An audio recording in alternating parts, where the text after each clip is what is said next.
Hello everyone, welcome back to magnet brains. मैं हसन अहमद और आज हम पढ़ेंगे चैप्टर 13 लाइट। इस पर्टिकुलर वीडियो में हम पढ़ेंगे अबाउट मल्टीपल इमेजेस और सनलाइट वाइट होती है या कलर्ड। तो जैसा कि हमने अभी तक जाना था कि जो रिफ्लेक्टेड लाइट होती है it can be reflected again.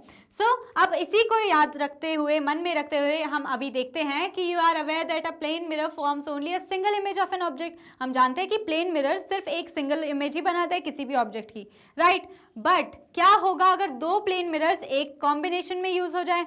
तो हमने देखा है जब दो प्लेन मिरर्स एक कॉम्बिनेशन में यूज होते हैं तो बहुत सारी मल्टीपल इमेजेस फॉर्म होती है, ठीक है। तो इसी को हम समझेंगे इस वीडियो में। सबसे पहले अगर हम देखें एक एक्टिविटी के थ्रू कि दो प्लेन मिरर्स हमने लिए, ठीक है, और उनको हमने राइट एंगल पे रखा है। यहाँ पे उन दोनों के बीच में 90 डिग्रीज का यहाँ पर एंगल है, ठीक है। ये दो प्लेन मिरर्स है, हमने कुछ इस तरह से उनको रखा है, ठीक है।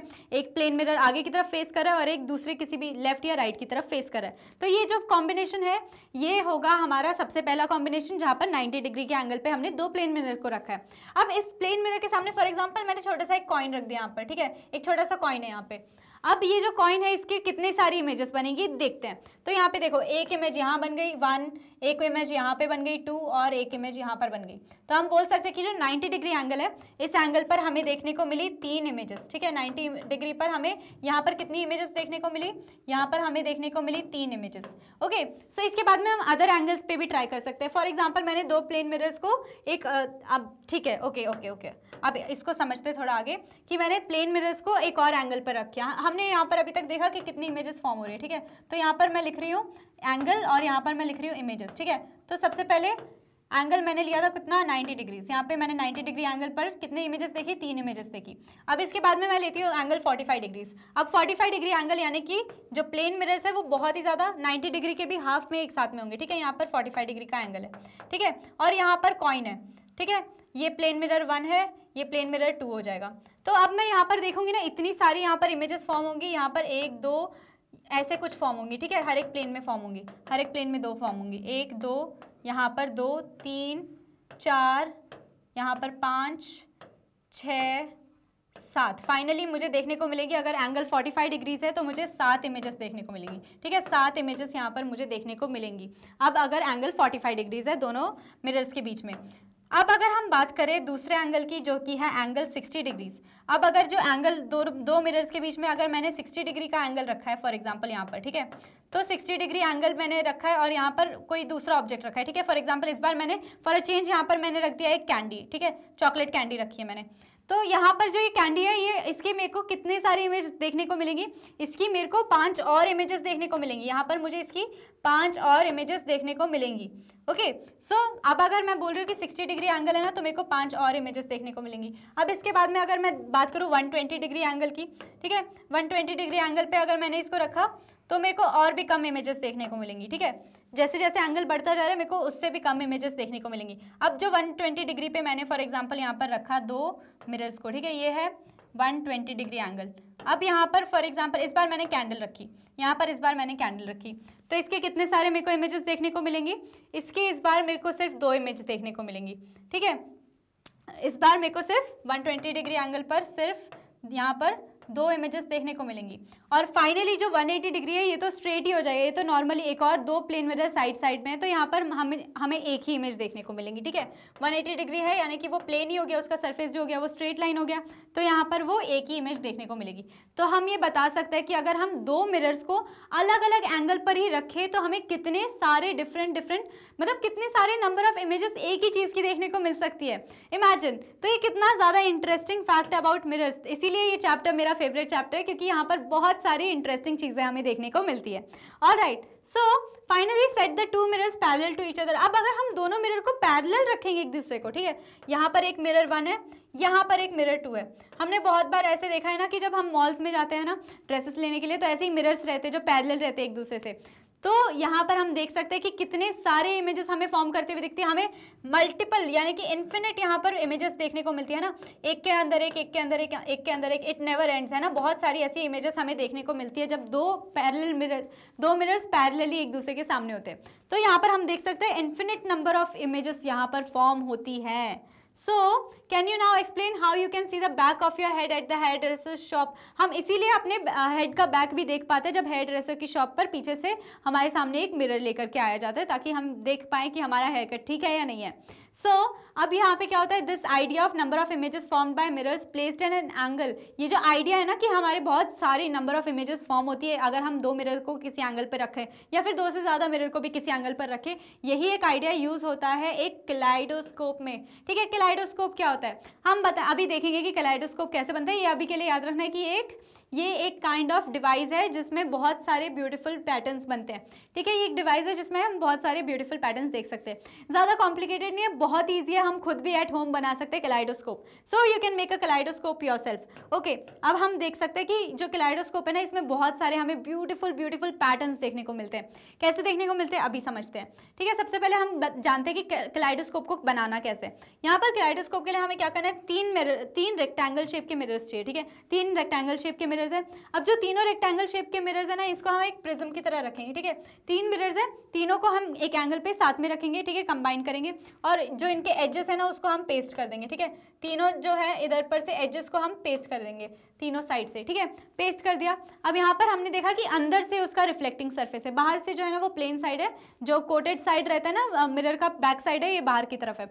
अंदर से जो मिरर है वो रिफ्लेक्टिंग सरफेस है। ओके, सो यहाँ पे 3 मिरर का कॉम्बिनेशन है ये। ठीक है, हमने एक प्रिज्म की तरह इसका अरेंजमेंट किया है। ठीक है, और इसके बाद में कार्डबोर्ड ट्यूब या फिर थिक चार्ट पेपर से उसको हम बाहर से कवर कर लेंगे। अब ये क्या करेंगे, ये जो ट्यूब है ना इसको स्लाइटली, अब यहाँ पर इसको ना एक सर्कुलर क्या कहते हैं सिलेंड्रिकल ट्यूब के अंदर हम इसको बंद कर रहे हैं। ठीक है, उसको कवर कर रहे हैं outside with a cylinder. Okay, क्योंकि इसके शार्प एजेस होते हैं ना, तो इसलिए हम इसको ज़्यादा इंटरेस्टिंग बनाने के लिए इसके अंदर क्या करते हैं, हम यहाँ पर क्या कहते हैं कार्डबोर्ड या फिर चार्ट पेपर से इसको रोल कर लेते हैं। ठीक है, सिलेंड्रिकल बना देते हैं। अब क्या करते हैं, close one end of the tube by a cardboard disc having a hole in the centre. अब यहाँ पर इसको ना एक तरफ से हम बंद कर देंगे विद अ कार्डबोर्ड डिस्क, और यहाँ पर सेंटर में हम एक होल कर देंगे। ठीक है, जिससे हम पीप थ्रू कर सके, जिससे हम अपने आईज के स्पेस से हम अंदर पे पीप कर सके। ठीक है, देख सके। अब क्या होगा to make the disc durable, अब यहाँ पर हम एक ट्रांसपेरेंट प्लास्टिक शीट भी लगा सकते हैं ताकि हमारे जो यहाँ पे कलाइडोस्कोप बना रहे हैं ना हम, ये और भी ज़्यादा लास्ट करें। ठीक है, सो अब अगर हम बात करें कि इसके बाद में हमें क्या करना है, एट द अदर एंड, अब एक तरफ से हमने इस तरफ से कार्डबोर्ड लगा दिया। ठीक है, यहाँ पर से हमने कार्डबोर्ड लगाया था लास्ट। सो ये अब दूसरी साइड है, ये लास्ट हमने कार्डबोर्ड बना दिया और यहाँ पर एक आई के लिए स्पेस भी रखा है। अब जो दूसरी साइड है, दूसरी साइड पर भी हम क्या करेंगे, इस साइड पर हम ग्लास लगाएंगे, इस साइड पर हम ग्लास लगाएंगे। ठीक है, ग्लास प्लेट लगाएंगे और इस ग्लास प्लेट के इस तरफ यहाँ पर जो स्पेस है ना, इस तरफ हम क्या करेंगे, बहुत सारे ना ब्रोकन कलरफुल बैंगल्स रख सकते हैं। ठीक है, पीसेस ऑफ कलरफुल बैंगल्स या फिर कलरफुल ग्लास के पीसेस जो होते हैं वो हम यहाँ पर रख सकते हैं। ठीक है, और उसको कवर कर देंगे वहाँ से। So close this end of the tube by a ground glass plate, allow enough space for the colour pieces to move around. अब ये जो कलर पीसेस है ना, इनको मूव अराउंड करने के लिए इनफ स्पेस होना चाहिए यहाँ पर। ठीक है, सो अब हम क्या करेंगे, इसके बाद में हम क्या करेंगे, योर कलाइडोस्कोप इज रेडी। अब जो हमारा कलाइडोस्कोप है ये रेडी हो चुका है। ठीक है, when you peep through the hole, अब ये क्या कर सकते हैं, हम इसको बाहर से भी कवर करने के लिए इंटरेस्टिंग अदर कार्डबोर्ड पीसेस भी लगा सकते हैं, है ना, इंटरेस्टिंग अदर कलर पेपर्स लगा सकते हैं। इसको बाहर से हम कैसे भी और भी ज़्यादा इसको इंटरेस्टिंग बना सकते हैं, बट अंदर से कलाइडोस्कोप ऐसे ही होना चाहिए, 3 मिरर का कॉम्बिनेशन होना चाहिए, दूसरी तरफ से ग्लास पीसेस होने चाहिए जिसमें से हम डिफरेंट कलर्स को देख सकें। So when you peep through the hole you will be able to see a variety of patterns in this tube. अब हम जब इधर से जो एक साइड था ना जिसमें हमने एक होल क्रिएट किया था ताकि हम अंदर देख सके, तो जब हम झांकेंगे ना उसके अंदर तो हमें बहुत सुंदर सुंदर पैटर्न्स देखने को मिलेंगे। ठीक है, सो ये इंटरेस्टिंग फीचर कलाइडोस्कोप का ये है कि अगर एक बार जो पैटर्न फॉर्म होता है ना वो हम वापस कभी नहीं देखेंगे, एक ही बार दिखेगा। सो डिज़ाइनर्स जो होते हैं ये वॉलपेपर्स या फिर फैब्रिक के जो डिज़ाइनर्स होते हैं ना, ये क्या करते हैं, ये कलाइडोस्कोप को ही यूज़ करते हैं। ये ऑफन यूज़ करते हैं कलाइडोस्कोप को ताकि इनको आइडियाज़ मिल सके, बहुत सारे न्यू पैटर्न्स के लिए डिफरेंट आइडियाज़ मिल सके, और ये मतलब इमेजिनेशन को बहुत ही ज़्यादा बढ़ावा देता है और बहुत वैरायटी ऑफ पैटर्न्स यहाँ पर हमें देखने को मिलते हैं with the help of a kaleidoscope. अब अगर हम क्या करते हैं, अभी तक हमने देखा कि हम कैलाइडोस्कोप बना सकते हैं। अब अगर हम देखें ना कि एक प्लेन मिरर, अब एक दूसरी एक्टिविटी है, ये एक दूसरी एक्टिविटी है, ठीक है। तो हमने देखा था मल्टीपल इमेजेस फॉर्म हो रहे थे, अब हम एक दूसरी एक्टिविटी कर रहे हैं। यहाँ पर हम क्या कर रहे हैं, एक कटोरी में पानी लिया हमने, ठीक है, एक कटोरी ली, उसमें हमने पानी ले लिया, ठीक है, कटोरी है उसमें पानी है। अब इसी कॉम्बिनेशन के साथ में एक मिरर ले लिया हमने, ठीक है, एक मिरर भी ले लिया हमने, ठीक है। So put this arrangement near a window in such a way that direct sunlight इस पर पड़ रही है, ठीक है। तो यहाँ पर कटोरी में पानी है और मिरर भी है। अब क्या होगा, यहाँ पर adjust the position of the bowl so that the reflected light from the mirror falls on the wall. अब ये जो पोजीशन है ना, हमें कुछ ऐसे रखना है कि यहाँ पर पानी है, ठीक है, यहाँ पर पानी है और यहाँ पर मिरर है, ठीक है। तो यहाँ ये जो पानी के थ्रू मिरर पर लाइट पड़ रही है, इससे हमें रिफ्लेक्टेड लाइट को देखना है, ठीक है।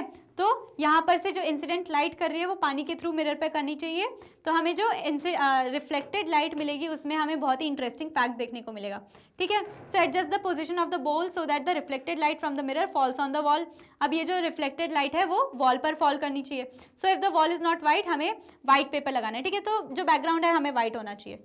तो अब हम क्या देखेंगे यहाँ पर कि जो रिफ्लेक्टेड लाइट है ना, इसमें बहुत सारे कलर्स हमें देखने को मिल रहे हैं, बहुत सारे कलर्स, रेनबो वाले कलर्स हमें देखने को मिल रहे हैं। So the mirror and water form a prism. अब जो मिरर और वाटर का ये जो कॉम्बिनेशन था ना, कि यहाँ पर मिरर था और साथ में वाटर था, तो ये जो कॉम्बिनेशन होता है ना, ये जो कॉम्बिनेशन होता है ना, ये एक प्रिज्म की तरह एक्ट करता है, ठीक है। ये जो कॉम्बिनेशन है ये प्रिज्म की तरह एक्ट करता है। So as you learned in class 7th, जो प्रिज्म होता है ना, ये लाइट को स्प्लिट करने की एबिलिटी रखता है ना। सो प्रिज्म से स्प्लिटिंग ऑफ लाइट होती है और इसी फिनोमिना को हम बोलते हैं डिस्पर्जन ऑफ लाइट। प्रिज्म से white light can be split into different 7 colours, तो इसी फिनोमिना को हम बोल रहे थे डिस्पर्जन ऑफ लाइट। डिस्पर्जन यानी कि spreading of light, of splitting of light from white to its constituent colours, इसी को हम डिस्पर्शन बोल रहे हैं। सो रेनबो जो है ये एक नेचुरल फिनोमिना है। रेनबो जो है वो एक नेचुरल फिनोमिनन है शोइंग डिस्पर्शन। जो रेनबो है ये डिस्पर्शन शो करता है और ये एक नेचुरल फिनोमिना है। सो अब यही जो सनलाइट होती है, हम यही बोलते हैं कि सनलाइट जो है वो वाइट लाइट है कि नहीं। तो जो वाइट लाइट होती है, सनलाइट होती है, ये 7 रंगों से मिलकर के बनती है। जैसे हमने प्रिज्म से पास कराया, यहाँ पर ये डिफरेंट कलर्स में स्प्लिट हो जाती है और इसी को हम बोलते हैं डिस्पर्जन ऑफ लाइट। अब यहाँ पर अगर हम देखें ना, तो ये वायलेट कलर सबसे ज़्यादा बेंड करता है। ये जो वायलेट कलर है ये सबसे ज़्यादा बेंड कर रहा है, ऑलराइट। और जो रेड कलर है, अब हम ये यहाँ पर देख रहे हैं विबग्योर का पूरा फॉर्मेशन हो रहा है, violet, indigo, blue, green, yellow, orange, red, alright. So this concludes this explanation of this video. Now let us talk about our favorite platform MagnetBrainz, जो कि हमें फ्री में क्वालिटी एजुकेशन प्रोवाइड करता है। हमारा काम है वीडियोस को लाइक करना, शेयर करना और सब्सक्राइब करना। MagnetBrainz इंग्लिश मीडियम के साथ साथ हिंदी मीडियम के भी कोर्सेज प्रोवाइड करता है, CBSE बोर्ड के साथ साथ इन सारे बोर्ड्स के भी कोर्सेज प्रोवाइड करता है। इसके अलावा MagnetBrainz also provides courses for Vedic maths, crash course and spoken English. हमारे ई बुक्स और ई नोट्स की लिंक आपको डिस्क्रिप्शन बॉक्स में मिल जाएगी। MagnetBrainz इन सारे प्लेटफॉर्म्स पर प्रेजेंट है। Thank you for watching this video. Stay tuned for the next ones.